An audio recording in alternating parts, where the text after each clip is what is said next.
G'day peeps, how you going? Liz Ross here. I'm a holistic relationship coach, counsellor and healer and registered nurse in Lake Macquarie, Newcastle in Australia. And today I wanted to talk on the power of a pause. Yeah, the power of a pause. And how being mindful with our anger can help us as neurodiverse women.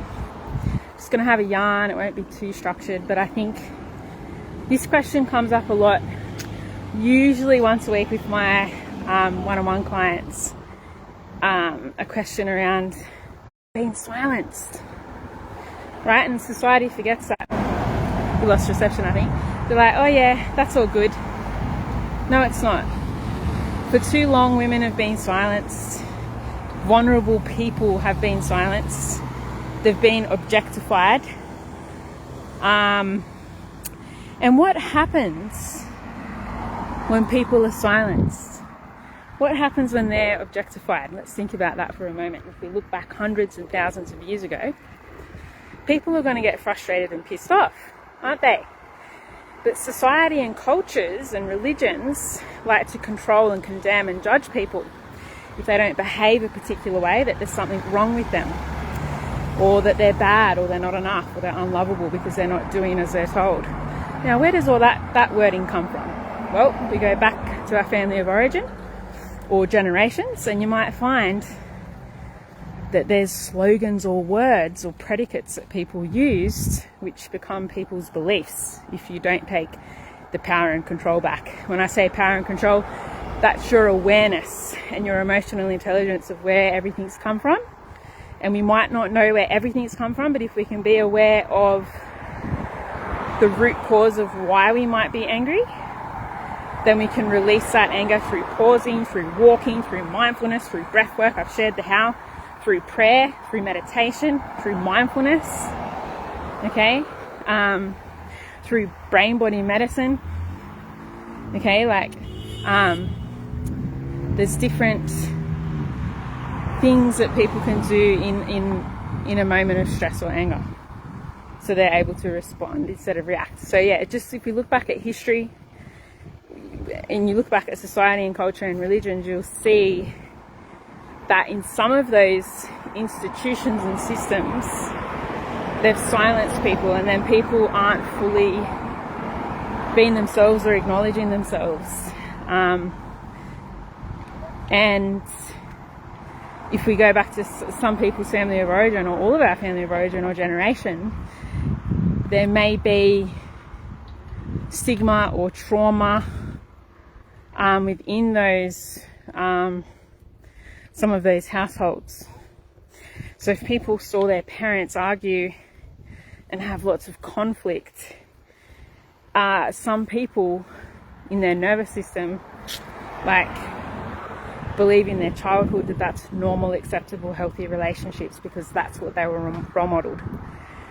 They might, not everyone will believe that, but some people subconsciously, even if they don't believe that, they may subconsciously take on some of those beliefs or behaviours that they witnessed in their childhood, okay? So through awareness, you can show more compassion to ourselves and other people. Through awareness, compassion comes through, and empathy. But if we just judge people because they're angry all the time or they're reactive, we're not looking beneath that onion layer. You're just looking at a person's behaviour. That's not good enough, as far as I'm concerned. When you look under anger, there's usually sadness. People usually start crying, or they get upset, or more angry, dependent on the person. Okay, and underneath sadness, there might be fear. People have a fear of being abandoned or rejected, a fear of not being enough, a fear of being unwanted, unlovable, and then they avoid relationships, cheat in relationships, they ghost in relationships. See how some of this is interlinked? And that's what they do to keep themselves safe. But society just judges them. Oh, they're a bad person because they take drugs or they yelled. It's like, no, that's a symptom of something that probably happened 20 to 40, 60 years ago, potentially. And that's how some people cope. And a lot of neurodiverse people don't even know they're neurodiverse. Anxiety and the fear and the anger and the sadness is through coping for a while, what, 5 or 10 years. Marijuana.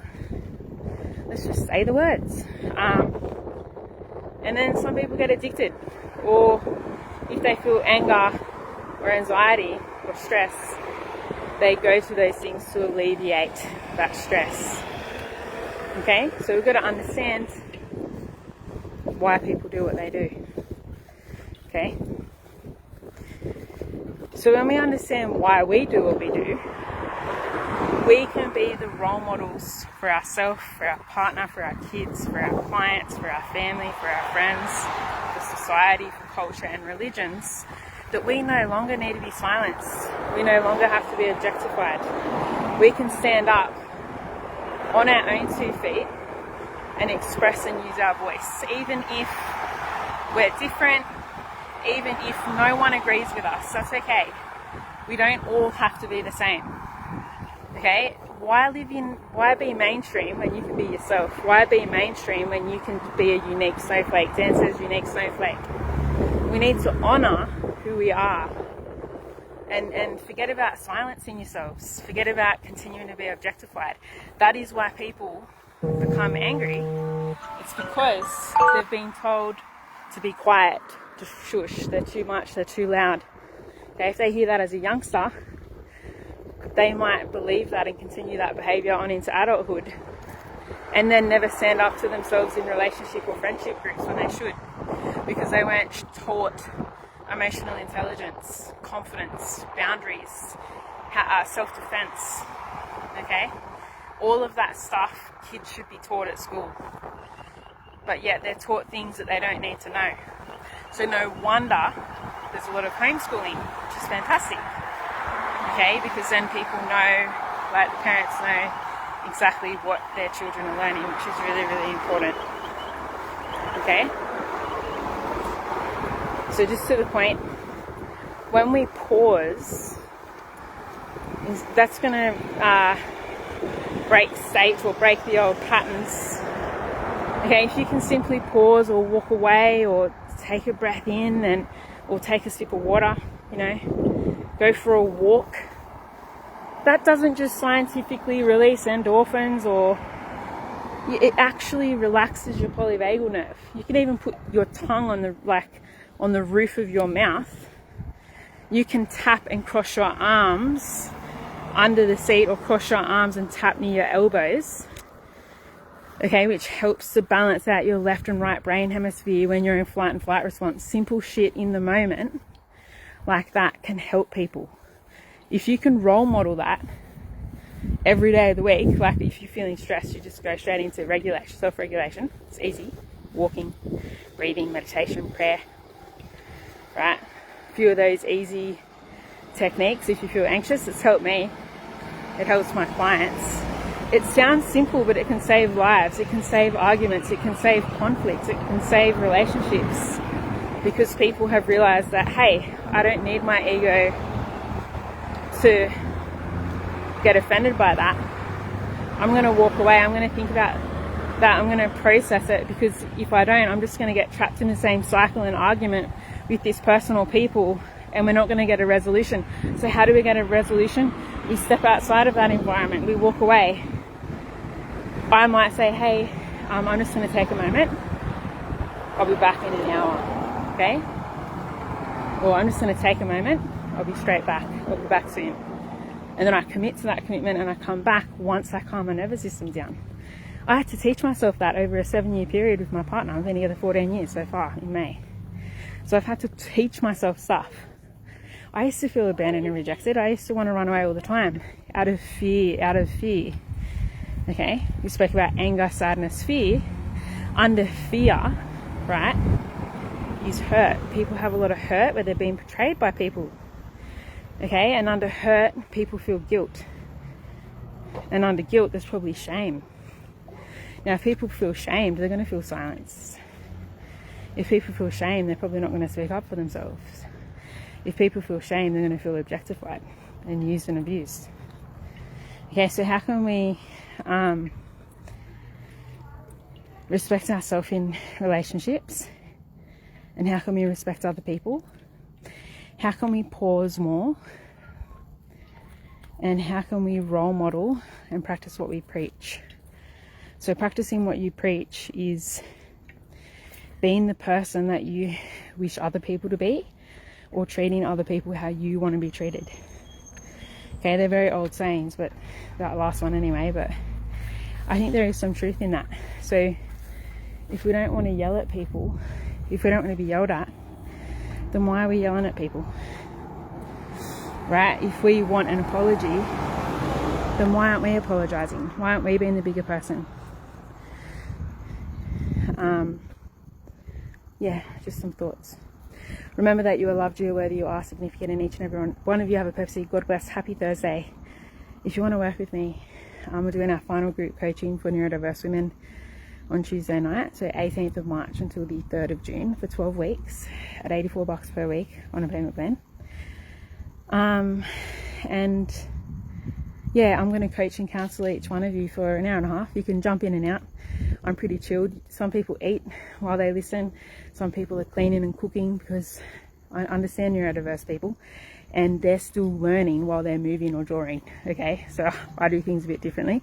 You don't need to sit with a camera on and be a streak. Not into that.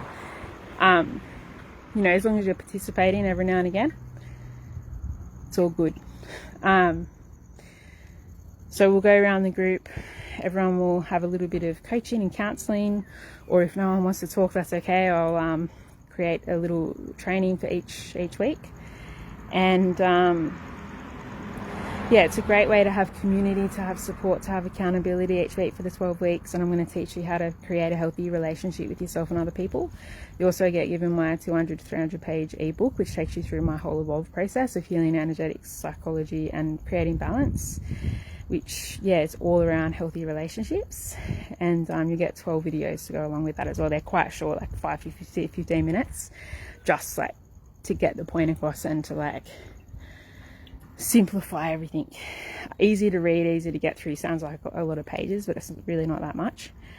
So yeah, if you're interested in that, direct message me or book in a 30-minute call today, and I look forward to talking to you soon. G'day Lorna, how are you? G'day Christine, how are you? I'm enjoying this warmer weather. I actually got to put the washing out today, which was nice. And I did some soup. I made some soup for my partner and I yesterday, so I do a little bit of meal prepping and then a little bit of house cleaning. So I do like 1 or 2 rooms a day, because I don't like that. That's how I actually, if you're overwhelmed, what I do is I understand and I just prioritize like what needs to be done now. All right, I'm just going to do that one thing, and then I'll deal with the rest tomorrow or another time. Most people might not agree with that, but that's how I do it, and it really helps me. What else have I done today? Supported clients, and that's about it. Just chilling. Christine says, sounds awesome. Thanks for the live. You're welcome. Me also. Yeah, I love that. All right, have a beautiful weekend. What's everyone up to for your weekend? And I'll share all the links. Oh, and if you're new to me, just join my free group, Create Healthy Relationships Through Healing. I'll share that as well. And please share your businesses on a Friday. Friday's tomorrow. I'll send out an email each week to remind people as well, if you're an email chick like me. And that's just to remind everyone, hey, share your heart-based business in the group on the promo posts. And then sometimes I'll share an offer, like I'll share the 12-week offer in there again, because like tomorrow, Monday and Tuesday it comes out, just to like remind people that like to purchase on the night or on the day. So yeah, anyway, have a great weekend. Yeah, Christine, you're new. I'd suggest the free group. There's 1.2k people in there. I've had it open for 3.5 years. We'll be hitting 4 years in August 2025. It's just a free community. I actually started off doing meditations each week. Then it turned into words of wisdom. Then I turned it into relationship Q&A, and there's collaborations in there where I've collaborated with people, like a few men that help with the male perspective in relationships and a few women that I've interviewed. I've got to like download all the events and videos because Facebook will soon delete them, so I'll look into doing that. But there's a lot of free education and training on relationships, and then you can also advertise your business on a Friday, so I always suggest everyone starts there. There's also a Wide for Love 2-day event I recently did like 2 weeks ago, which I've also kept that in there. So if you look for Wide for Love, everyone I noticed really loved the first day. It's a 2-hour listen, I think, almost. So what I do is, if it's 2 hours, I clean the house or go for a walk while I listen, so it's 2 birds with 1 stone. I don't know if that helps you, but yeah, I know it helps me.